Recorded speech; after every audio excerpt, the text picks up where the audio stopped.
Nurses and midwives to volunteer assistance to public health care institutions pending resolution of an impasse which has crippled the healthcare sector. Also, the Tsar, as the controversy over the Dumsor levy rages, we compare it with the repealed e-levy and ask which places the heavier burden on Ghanaians, and that's on By the Numbers a lot later. Also to come, Ghana confirms 34 more cases of EMPOX, bringing the total number of recorded cases in the country to 79.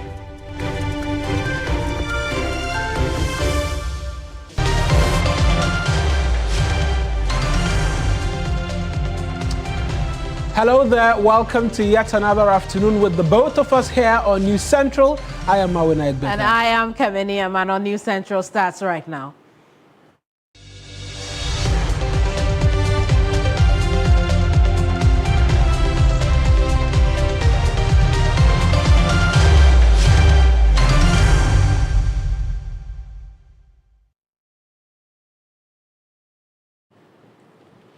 This afternoon, the Health Minister, Kwabena Minta Kando, is making a passionate appeal to retired nurses and midwives to volunteer services at various hospitals and clinics which have been deserted by striking members of the Ghana Registered Nurses and Midwives Association. Now, during a press conference at the Jubilee House a while ago, the minister announced that government has directed the Ministry of Finance to collaborate with the Fair Wages and Salaries Commission to develop a roadmap for implementing a process to address the demands of the striking nurses and midwives. Government wishes to stress its readiness to further engage with a view to implementing the conditions of service in a manner that does not dislocate the national budget. We wish to draw attention to the fact that the conditions of service under reference are not captured in the 2025 budget and will completely throw the economy off gear if implemented immediately in the manner it currently exists.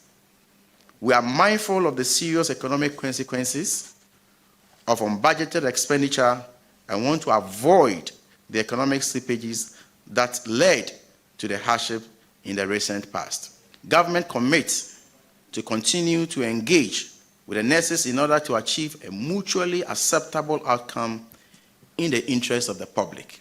While working around the clock to resolve the impasse, the Ministry of Health has taken the following steps to mitigate the suffering of Ghanaian patients unduly affected by the strike. The Ministry will in the next few minutes publish a comprehensive list of facilities to complement facilities where nursing services are lacking and where patients can seek health care. Given the urgency of the situation and suffering of the patients, government appeals to public-spirited retired nurses and midwives to volunteer their services for a brief period pending the resolution of the impasse.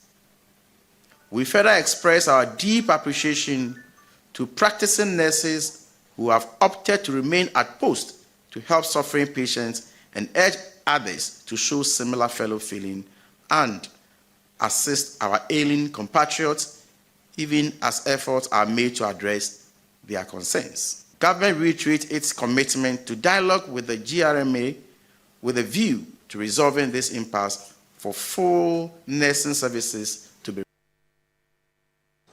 That's the Health Minister. Well, on his part, Deputy Finance Minister Thomas Nyakwampim urged the striking nurses and midwives to have faith in government as it works to resolve the impasse. Thank you. I don't want to describe any act as an ambush or any deliberate attempt at government or whatever. I think that our nurses are pushing for what they want. It is for us as government to also look at what can be accommodated within the budget. And you will all appreciate the fact that it's a new government that took over. And we have been confronted with many, many, many things. We have to balance everything and ensure that the economy is not thrown out of gear. We have a lot of debt that we need to, we have been confronted with. And so, in as much as I appreciate what our nurses do and what they are demanding, we also want them to have faith in the current administration that we mean well, and we are committed to ensure that we have a fair wage for what they do for all of us. And so let us not describe their action in any way that will mar our attempt to resolve this. Right now, let's take all of these to Perpetual Oforiampofo. She's the president of the Ghana Registered Nurses and Midwives Association. Thankfully, she's joining us this afternoon here on the bulletin, where we can pick immediate thoughts on what government has been saying and the response of the nurses who've been on strike, the effects biting, and we'll be getting details for you shortly. Madam, I appreciate you speaking to us this afternoon, far away from Ghana. The government is under pressure. They are appealing to retired nurses and midwives to come back and help shore up the gap you've created. Surely that should be something that in the immediacy moves you and have you consider a return to work. Thank you very much for having me, and I'm really grateful for this opportunity. You know very well that indeed we started talking about our frustrations with regards to the overly delayed implementation of our collective agreement, not last week, not last 2 weeks, not last month, but from January of this year. And in all those engagements that we had with the Ministry of Health and with the Ministry of Finance, they made us understand that there was a process ongoing for the implementation. All these information that we are receiving now from the meeting we had yesterday with our employers and from the press briefing that has been held by the minister himself, it tells us that it means throughout those follow-ups, all that we were being told were inaccurate information and they were lies. So the point is that nurses and midwives in Ghana deserve to have their collective agreement, which borders on their conditions of service, implemented. We understand it's a new government. That is why even as leaders, from January till somewhere last month, we have been making great excuses for the government. At a point we said, no, this is a new government that has come. Let's wait. A minister of health has not been appointed. Let's wait. A minister of finance has not been appointed. Let's wait. The budget has not been read. Let's wait. We've been given a lot of excuses. And the general membership of the association and the entire fraternity of nurses and midwives have said they are tired of the excuses that we are given. They are working in work settings where other health professionals are benefiting from what they should also be benefiting from. So what stops us from doing the needful? If they are telling us today that there's no room within the budget to cater for what we deserve as nurses and midwives, then they are telling us that they do not value what it is that we do or what we do within the health space. You cannot tell us that within the period of June to December, government is not going to spend. They must make provision in there. And even what we have said is that, yes, if you look at all that we are asking for in terms of the Appendix B, the content of the Appendix B within our collective agreement, we haven't said that, look, implement everything at a go. We are looking at a situation where, for example, you take fuel allowance. We are already taking fuel allowance in terms of our senior grades. Put them on the right rates, which was agreed, which will mean that you are paying up a difference because they are still collecting the old rate. But then once you put them on the new rate, they will be receiving the new rate. And then we can talk about spreading the arrears over a period where you pay them in tranches. Look at uniform allowance. That is a one-time payment. We have received, as of last year, the old rate, which means there's a difference to be paid, and the new rate should be paid this year. In paying the new rate this year, you can add on what was not paid last year and pay it at a go. Book and research allowance, for example, is meant for a small number of our people. They are not even up to 1,000. It's not going for every nurse and midwife in the country. And we are saying, pay that to them. It's a one-off payment. So once you are able to do that, it just gives us room to now sit and look at other things like the on-call facilitation allowance the rural incentive allowance, and all those allowances that may be contained there. We are very flexible, we are available, we are ready to engage.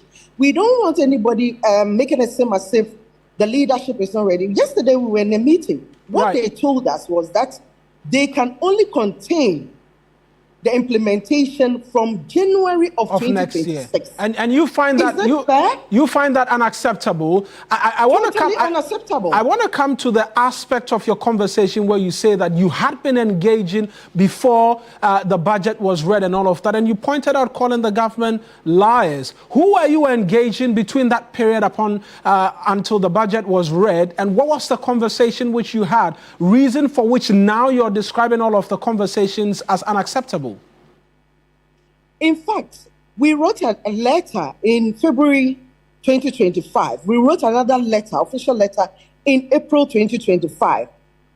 The first one we wrote in February 2025, we're calling on our employers and all those who were actually served the writ in June 2025. And in fact, the section of our people who took us to court actually took not just GRNMA to court, they took the Ministry of Health, the Fair Wages, Ministry of Finance, Attorney General's Department, and others. So we served them this letter and told them that, look, now consent judgment has been given by the courts. Our collective agreement needs to be implemented. The most pressing one at the time was the CPD incorporated there was our pain and iron renewal, which bordered on the legality of our practice. So we started engaging on that. At this moment, I can say that we've been able to have some closure on that, although not so effective. At least the Minister of Health has been very consistent. We have engaged with the Director General of the Ghana Health Service and the Nursing and Midwifery Council on that, and at least we've made a headway on that. If you put that aside, with all the other items within the collective agreement, we kept putting it across in all those meetings that we had that it is very important that we look at the entirety of the collective agreement and get it implemented, because it is of very important essence to all nurses and midwives. To all nurses and midwives in the country. But there are those who make the argument that the government, even from this press conference this morning, has not denied the importance you serve in our health delivery system. In fact, they've reiterated that countlessly. We had the Deputy Finance Minister who mentioned that he's not going to describe your action as unfair because you're demanding what is due you. There are those who make the argument that give them a bit more time. Your posture and your insistence that all of these be taken care of before you can return to the negotiation table sometimes looks a bit unfair to the government, which is just, what, barely 6 months? 6 months is a long time. It's half a year. It's a long time. But what we have said over and over again is that if you look at the entirety of the collective agreement, there are aspects that need to be implemented at the work area through the IGF. There are aspects that are monitored, needs to be paid through the controller system. There are aspects that we even need to further engage to look at the modalities of its implementation. So what we have said, and I don't know why they are not getting it, that we are not calling for the implementation of the entirety of the collective agreement at this time. But of course, looking at what it is we are experiencing at the work side, we are all health workers. We are all health workers. We negotiated our collective agreement way back and signed it off in May 2024. As of that time, other professionals have not even gone to the negotiation table to negotiate. As we speak, they are all enjoying these same set of conditions of service. So it is not fair to keep us locked out. Those aspects that actually cuts across, implement them for us at this time, and let us continue to engage with other aspects. And let me tell you, the passion with which we work as nurses and midwives have made it increasingly impossible for sometimes for us to take this kind of position in terms of industrial action. Because right now, as we speak, it's biting. In fact, my colleagues have been in and around the country, hospitals here and there, where persons are in desperate need of you nurses and midwives at the respective hospitals. You're speaking to the difficulty in having to arrive at this particular position, but then some will say, look at the patients who, through no fault of theirs, are having to bear the brunt of this decision. Go back to work, return to the negotiation table, have a conversation with government. The truth of the matter is that, yes, we are nurses, we are midwives, we are compassionate with the care that we give. We know our worth, we know what we bring to the table, we know what it is we bring to the health sector. But let me tell you, at this point in time, we must save ourselves in terms of getting what is due us financially, what is due us non-financially, to be able to carry ourselves to work. Because, mind you, it is not as if we receive any kind of transport allowance to get to work. Whatever remuneration we receive at the end of the day, we take care of our rent, we take care of our transport, we take care of every need of ours in terms of what our dependents require from us. What is due us needs to be given to us. I was making a point, and you came in earlier. I'm saying that considering that we value our patients and we love them so much, that is why even within this context, I must tell you, in managing the strike, we have even given directives to our regional branches and our leadership, such that in the very critical areas where we have our patients in critical conditions, adult care or pediatric care, we are putting some kind of skeletal staff there. We are allowing them to care for them until such time that their condition is stable. That's not happening. At the same time, I have colleagues who visited the hospital yesterday, and the nurses were not taking care of them. He had a newborn baby who was expected to undergo some specialist treatment. There were no nurses there, and we'll connect with my colleague shortly. This skeletal system you're talking about, presently as we speak, doesn't appear to be on the ground, which is why the minister is appealing to retired nurses to come and save the day. To tell you the fact that the provision our employer is putting in place will not solve the issue. You see, if you leave student nurses and you leave rotation nurses, those two categories of nurses are supposed to work under supervision from their senior colleagues. Maybe our employer doesn't know the circumstances under which our retirees are working or are at home. And if you are calling them to come and work, probably you don't understand their circumstance. You think it's not going to work? Every retiree, unless those who may have retired this year, if you do your nursing job for as many as 30 years or 35 years, by the time you are retiring, you are down with serious backaches, serious knee problems, and all sorts of medical conditions. So you think, and at the time they retire, they are taking care of all these medical challenges, still with financial difficulties. And the system doesn't even take care of them. So if you are calling them at this time to come and work, how are they coming to work?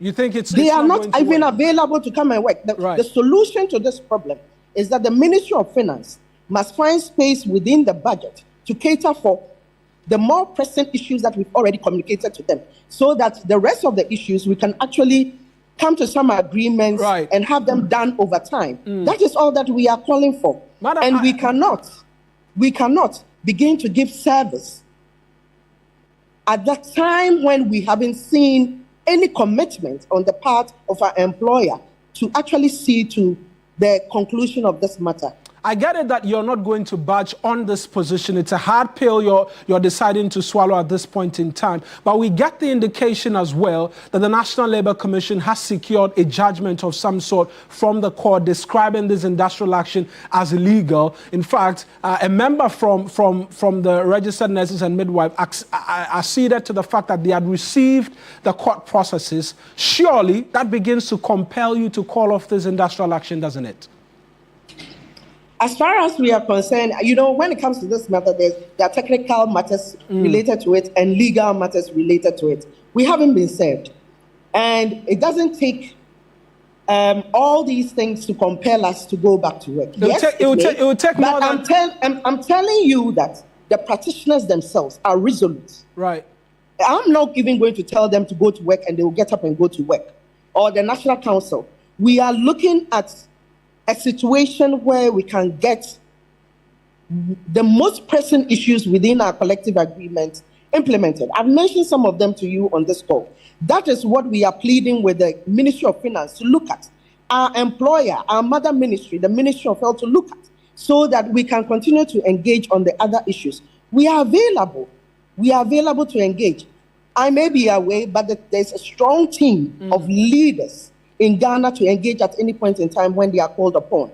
So it is important that they really look at what they can do immediately and stop talking about implementation in January 2026. It will not help anybody.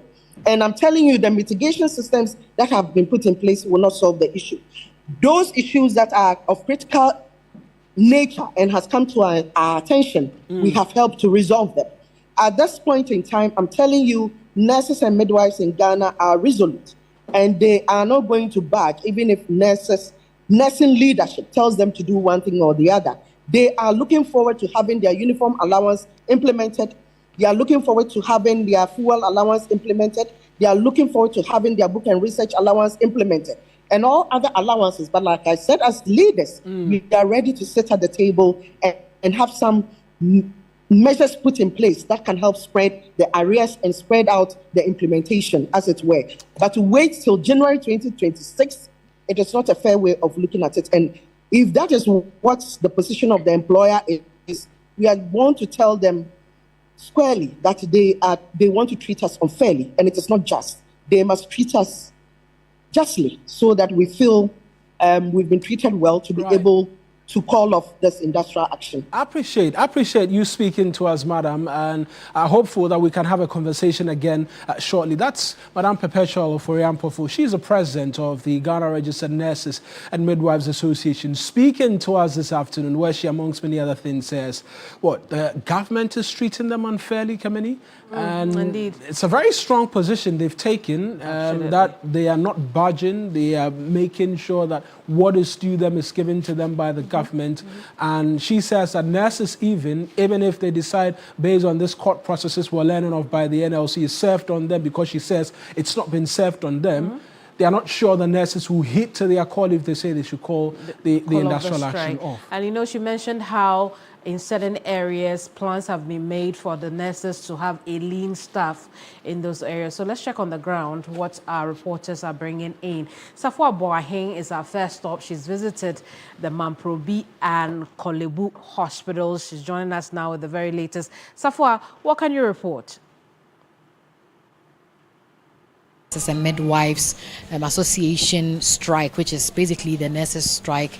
And just yesterday, we were made aware of the closed-door negotiations that has been going on between the association as well as the Ministry of Health. It ended inconclusively, waiting for a response from the association. But we were also made aware that there was an injunction notice that was served to the association. And so when that happens, we know that due process will follow, which means that the strike will be called off and it will be rescinded. Today we are at the Kolebu Hospital just to find out how the ambience looks like. Do we still have nurses coming in, or they have still not rescinded the strike and therefore we do not have them? I have with me here Alima, who has been here for a very long time this morning just to go through the process. I would like to speak to her so that she gives us more details as to how her visit to the hospital has been with her baby boy. Alima. I was here this morning with my son for an ENT appointment.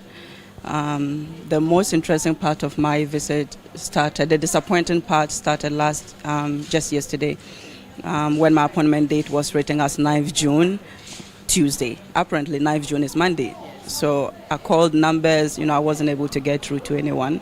So I had to take chance. I came here yesterday. I was told to come back today. We got here at 5:57 a.m. Because on a regular day, this is a very busy place. You have huge crowds waiting to see the specialist.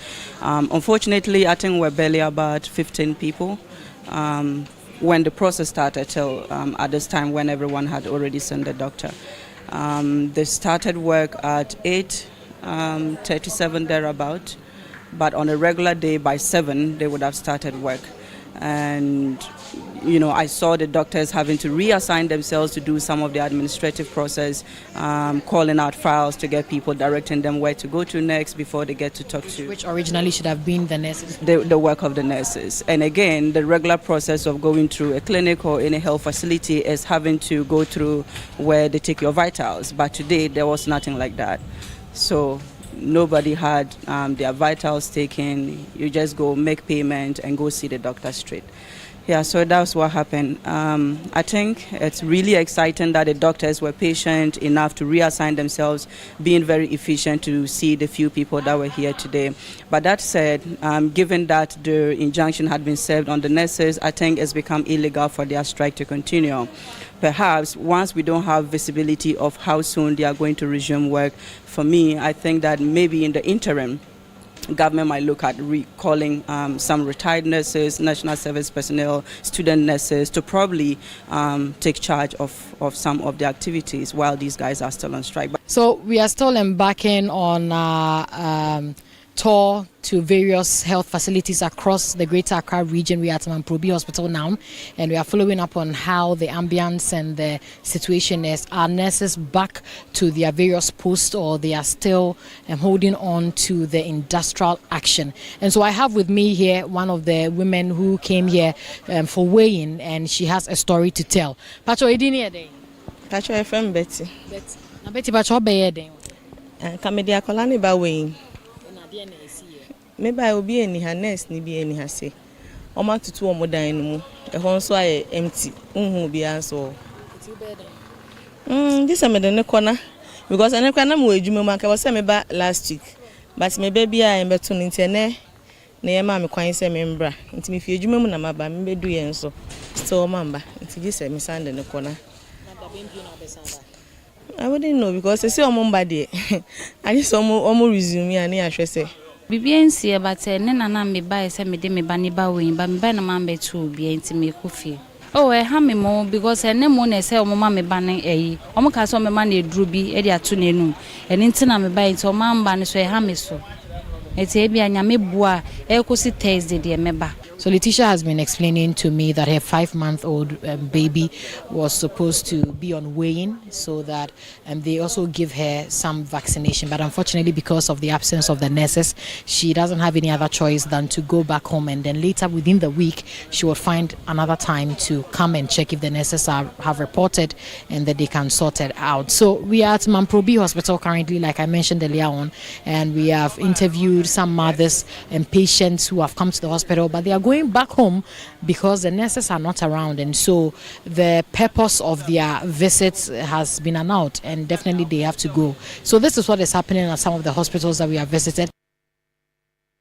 Well, thank you so much for the reporting. We can now head up north, where Christopher Amwako has been observing the second day of the full-blown strike by the members of the Ghana Registered Nurses and Midwives Association. Christopher, yesterday you reported that patients were having difficulty accessing services at the Tamale Teaching Hospital as well as the Salaga hospitals. Talk to us about the situation today. Kemini, I must say that the situation is still the same. It's even getting worse because as we speak, most people who yesterday were at the some of the hospitals and could not get the full benefit of the services that they required are unable to go again today. Some actually have told me that they were supposed to go for weighing today. You know, weighing over here is mostly done on Tuesdays and Thursdays. You know that when they go for these weigh-ins, they take some vaccinations, injections, and others. Unfortunately, they are unable to go because the ANCs have all are not functional. Now, Kevin, the most pathetic aspect of it is the CHIPS compounds, where some of them have only one midwife, and the absence of the midwife will definitely affect healthcare services in the areas. I have visited one of the CHIP compounds. Even though the midwife was at post, she told me that in case she gets a case, she will have no option than to tell the person that she's on strike, even though she has that human feelings, but they also want their concerns addressed by government. So the situation hasn't changed. It's even getting worse. How are medical officers, medical doctors, so to speak, handling patients who are in ward and the likes? Yeah, so you know that some of the association members who are not embarking on this strike are at post, but like I said since yesterday, the numbers are not encouraging. So hospital management have, as it were, encourage them to work overtime so that they can fill in the gap. But that itself is a challenge because they are unable to attend to the number of people who visit the various health facilities. The doctors and the hospital management have one issue, and that government should address the concerns of these agreed nurses so that they will be back at post for them to continue the delivery of services. Indeed, and Christopher, we know that in the last hours of the morning, the government addressed the press, by extension, the country, and it says that it cannot do anything at this time about the demands of the nurses because, it's not captured in the budget and there's no money for it at this moment. It also appealed to retired nurses to return to the fold. Talk to us about how management of the hospitals you have visited are responding to this. Yes, so one of them actually, in fact, one of the nurses belonging to the other unions or associations that are at post have told me that, look, this call for retirees and other volunteers to come and support, it's not something that will help. Government should intensify its call for negotiations. That is what will help. For them, the retirees already are tired and they are home.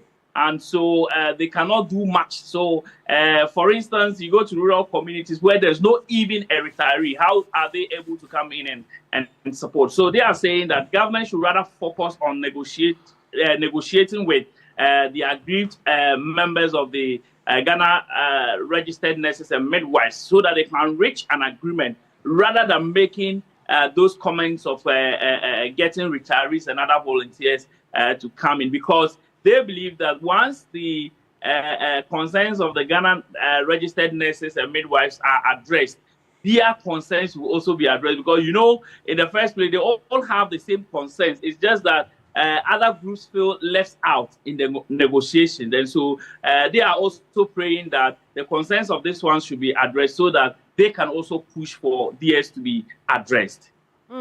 I see. Christopher, we leave it here. Thank you so much for the reporting. Christopher Mwako is our Northern and Savannah regions correspondent. You're so live here on News Central. There's more from the health sector when we come back from this break, because the question is, why do we continue to see increasing number of EMPOX cases despite assurances from the Ghana Health Service? Now the total number in the country is 79. More on that when we return.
And you're welcome back here on News Central. Like we told you, we're zooming in next on EMPOX because the country has confirmed 34 new cases of the disease, bringing the total number of recorded cases in the country to 79. 4 persons are on admission and under observation while contact tracing continues. The current trends and the increase in cases has heightened concerns within the populace, but authorities maintain there's no cause for alarm. And let's go straight onto the telephone lines right now and speak to the Director of Public Health at the Ghana Health Service, Dr. Frank Asiedu-Bekwai. He's joined us via phone. Doc, I appreciate you speaking to us this afternoon. The numbers keep increasing, but you, the Ghana Health Service, maintain there's no cause for alarm. These increasing numbers, where are we seeing them from? Are they from the contacts we've traced? Okay, thank you very much. Good afternoon to your viewers. So, the cases that are coming, I'll say that they come across, for now, they are 10 regions. But then I think that when we made the initial discussion, we projected that now that we're able to establish an outbreak, and we have clear case definitions, and we have clear ways of identifying cases, we expect cases to be reported. So for us, our pointers are we getting cases that are delayed? 1. Are we getting cases that are severe? 2. Are we getting cases that die? So those are I'll say, our adverse pointers that we're looking for. What we're hoping for is that people should come in early. People. Hello, Doc. Hello? Are you still with us? Oh. Hello? Yeah. Yes, we lost you just briefly. You said what is most important in all of this is people should do something. We lost you there.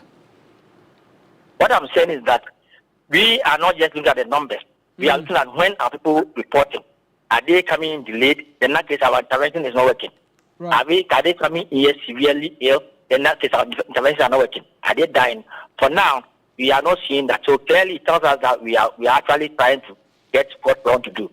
So we are still continuing to advocate that we should all get to let the Ghanaian understand that we have an outbreak, which is EMPOX, and then it's spread by contact. When you have contact with somebody who has an infected rash. So for now, we expect that we're going to see some cases, but what we are fighting for is not to get cases that come in delayed, that will come in severely ill, that may die. And I think that's the picture we want to communicate to Ghanaians. So let's not be so much worried about the numbers, though we are concerned. But don't say that when we have more cases, it means that it's out of our no. The issue is that if they are coming in delayed, then it's a concern. Then we are not reaching the average Ghanaian. Right. Doc, where are we currently when it comes to conversations about vaccines and the rollout of possible vaccines against EMPOX? Yes, so there's a vaccine for EMPOX, but let me say that it's limited in terms of quantity. So what the directive is, or the criteria is, 1, which people are more likely to get EMPOX, and then they tend to have 2 main persons. So 1 is a health worker. But the health worker is well protected by wearing the right PPE, is kind of protected. 2, then the people who have multiple sexual partners or indulge in what they call risky behavior. So those are another group. And then the other one is people who have been exposed. So what for us we are looking at is, are we able to identify a unique group? And I'll say that for now we are still working on it to be able to be sure that we have this unique group.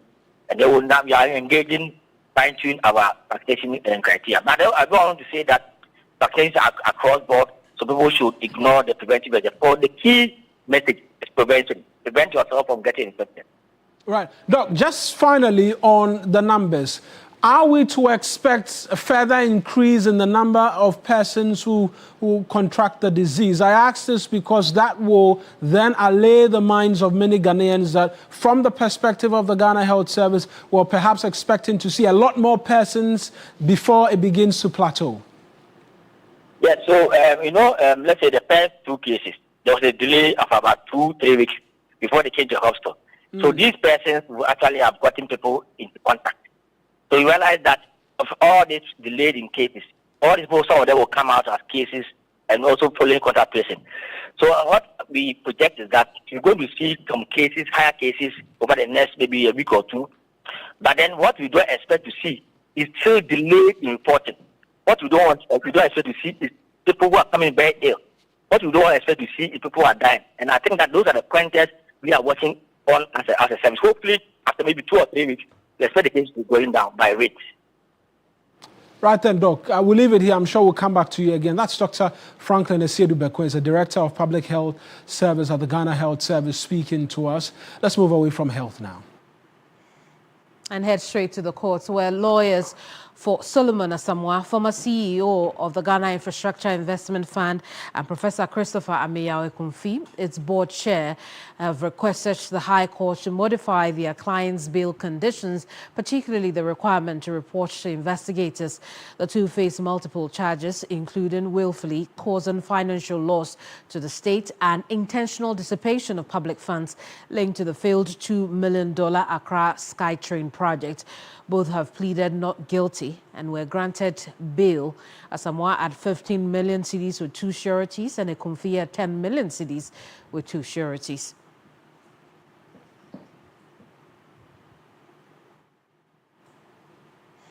Lord Edu Asare is our court correspondent who sat through proceedings today. Lord, talk to us about why they have a concern about reporting to investigators as part of the bail conditions. Right, Kemini. So the original order of the day, or the business of the day, was the case management conference. But when the case was called, lawyers for both accused persons noted to the court that they had been filed with the disclosures by the prosecution, and then indicated that the documents or the disclosures that had been filed were very bulky, and so they needed more time to peruse the disclosures and the witness statements and see if there would be a possibility to request for additional documents from the prosecution.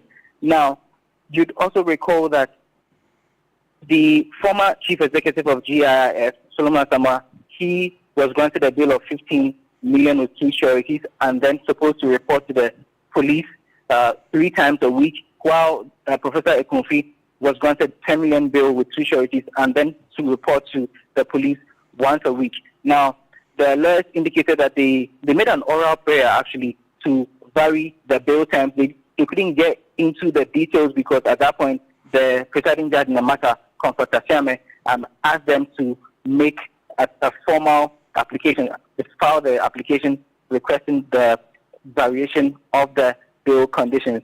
They also requested for more time, and so they were given an additional 2 weeks to peruse the disclosures which have been filed by the prosecution. And so the case has been adjourned to June 24 for them to go through the disclosures and the witness statements and then see if they'll request for additional disclosures from the prosecution and then make the formal application for the variation of the bail terms. They are yet to know what the review they are asking for, whether they want the country not to report to the police at all or otherwise.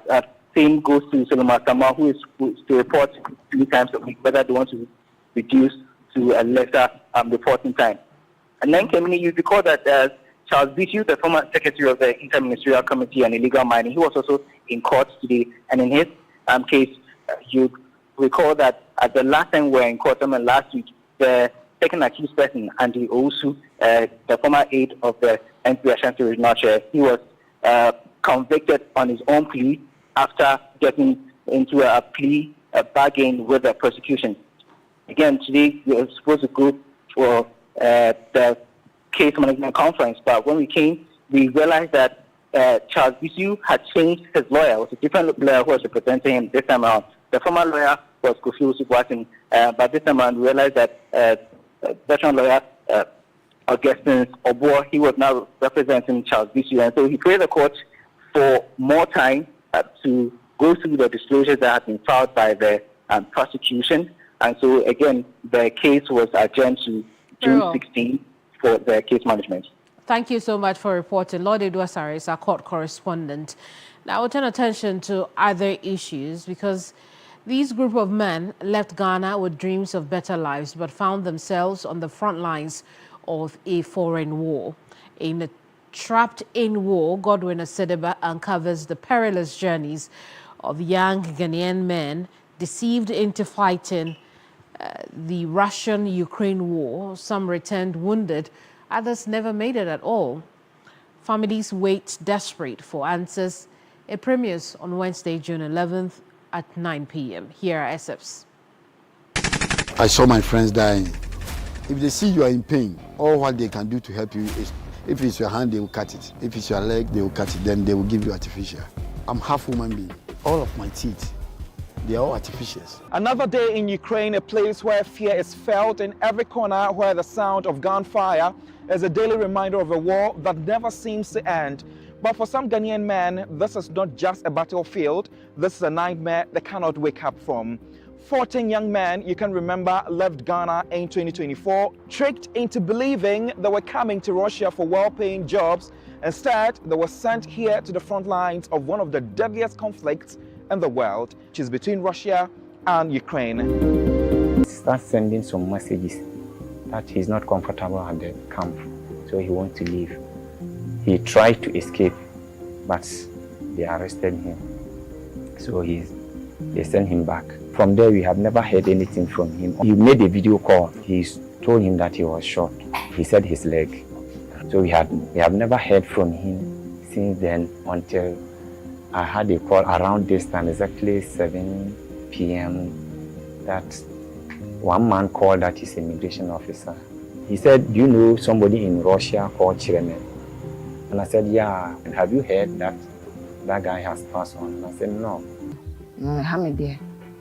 It was a mebusa man say papa will be unfilmed. I said, "I'm say it's a problem, Remember, the full interview is tomorrow, Wednesday, June 11th at 9 p.m. I'm Kemenia Mano, and we'll take a quick break. When we come back, we'll bring you some more stories. Don't go away.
Welcome back to News Central. And today on By the Numbers, we're asking a very simple question. It's one that's been an ongoing debate for quite a while. E-levy versus the new energy sector recovery levy, also been labeled as Dumsor levy, which has greater impact on Ghanaians. The debate over which levy places a heavier burden on the Ghanaian people, the controversial e-levy or the newly introduced energy sector recovery levy, popularly known now as Dumsor levy, has taken center stage over national discourse for quite a while. Yesterday, the minority were addressing a news conference about it. And so this issue has very well sparked some debate, particularly between the opposition, NPP, and the governing National Democratic Congress. Today on By the Numbers, we break it all down, and we're doing a cost-benefit analysis to help settle the debate with clear data and real impact. But before we do that, or we get into the numbers crunching, let's hear from Minister for Government Communications, Felix Kwashiorkor, as he defended the policy on the floor of the House. Then we'll hear as well from Kojo Nkrumah, who also vociferously yesterday led that news conference as addressed by the minority, amongst many other things. Let's hear from Kojo Nkrumah first, and then we'll hear from Felix Kwashiorkor. About the levy, that because the people of Ghana didn't get an opportunity to have a full discussion on it, have come up and we think we need to draw your attention to. First is the rate that is being charged. Ghanaians will bear witness that this levy is being charged at a rate of 8% per transaction. 8% per transaction. And this makes it one of the highest tax rates introduced in Ghana in a single instance. If you see this as debt to us when we took over, this has become a huge difficulty. And the minister says that if this difficulty in the power sector was resolved by passing it on to consumers in that sector, it would mean a 50% increase in electricity tariffs. That's Felix Kwashiorkor via Adum TV. Let's get onto the board right now and help you understand really where all of this is coming from, why there's such an intense debate. And so this is revenue impact. What both levies are expected, or were expected to draw in, because we now know that e-levy has been repealed.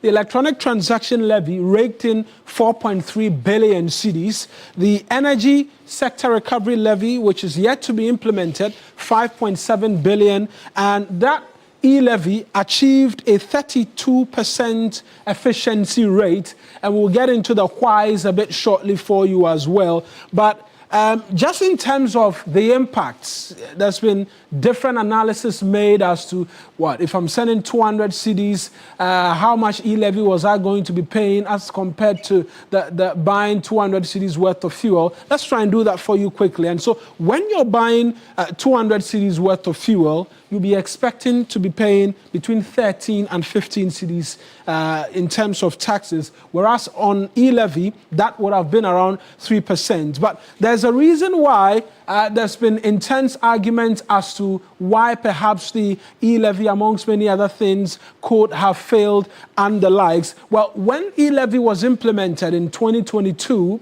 we know that it suffered a delayed start because, if you recall, there were heated debates in Parliament.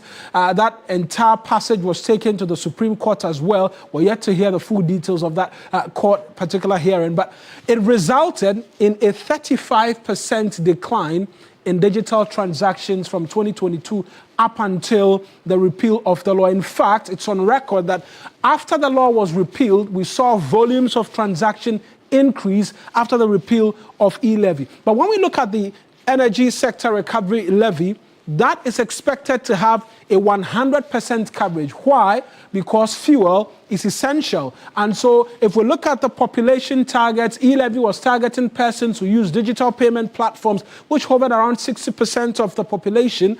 This new levy is expected to touch everybody, and we'll explain why, because fuel is one thing that is inputted into the cost of pretty much everything here in this country. But let's go back to the years and compare the years when these taxes were introduced, because in 2025 is when we're seeing this particular tax. That's the amendments to the energy sector levy, which has seen it move from 95 pesos to 195 pesos, which is 1 cedi 95 pesos. But in 2022, as at the time e-levy was being introduced, this is why inflation stood at 31.7%, one of the all-time highs in the Fourth Republican Constitution and our dispensation. The exchange rate between the cedi and the dollar, 13.1010 to the dollar, and fuel prices were at 17 cedis 99 pesos at the time e-levy was introduced. And so the economy in 2022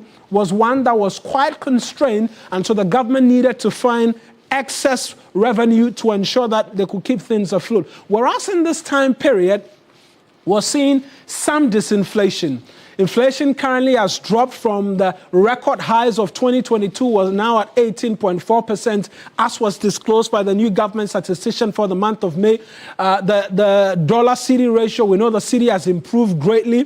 10.3 is what the central bank is providing. And then fuel prices are hovering at 10.99%. Unfortunately, we have to bring all of this analysis to a brief end. But if you look at it, the difference is quite stark. It does appear that there will be some high impact when we look at this new levy that's been introduced. It's already existing levy. That's what we must tell Ghanaians. It's only been amended to increase the amounts that will be collected. As at now, we know that fuel prices are on the low, and that's why the government continues to make the argument that you will not immediately feel it.